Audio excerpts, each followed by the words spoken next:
India ki geopolitics ta lamdam asige miyam bali gi haming tahan bagi thawong leptuna center gi aranba administration sing semdoklabadi Manipur da thokliba irang asigi waroshin purak pangamgani haina coordinating committee on Manipur integrity Cocomi gi coordinator Somorendro Thokchomna phongdorakli ngasi lamfel patta leiba Cocomi gi office ta pangthokpa pawgi mifum amada Somorendro na makhata na haikibada Manipur da thokliba lana sigi Hourakphamni India gi geopolitics mai Paklaktabana amasung leibak manungi oiba administration fail Oirakpadagini China na pirakpa trade thengnanawa India na Myanmar da military base ama shemgatnabakidamak chinkuki singa pullaga hotnarakpa amadi naga amasung maitai singi political lalhau namthanabaki thaurang mai Paklaktabana Manipur gi lanasi makha shangthabani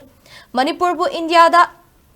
namdana tilhan khibagi mayukta khutlai paiduna chathaba hourakhiba political gi lalhau asi India na namthanaba tongan ba policy kaya puthoklabasu ngasi fawba mai pakpa ngamdan lairi Manipur da thokliba irang ashida India gi achoba khut yawba maramna waroishin purakna bahotnabada dialogue na yaroi irang asi loishin gi hairabadi mapanlam asida changlakpa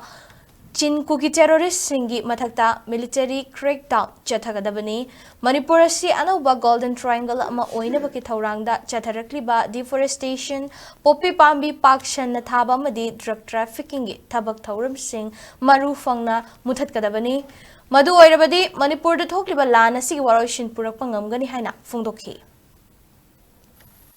lamdamsigi lian thugariba amati India gi lo thugariba kuki militant singgi mathakta military crackdown ama torokanda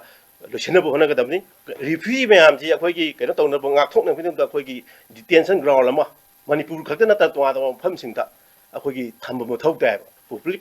plantation to ba adi khoi drug trafficking to ba drug trade to khudi mak che India go mena khudak taki initiative ga pura maru thom mukthatra di lala se lotion ba moi aina high point sing ase masi India go mena thabak ta pakhalaba amari khoi gi forest deforestation to ba kukui myam gi khoi khulding kalakpa khuding mak se khoi go mel India na masa gi lamni masa gi state ni di masa gi citizen ne khangaga thabak tu pakhalpa matam du da hojik thoi ba lan yau je masi control to ngangmani ha ba phom je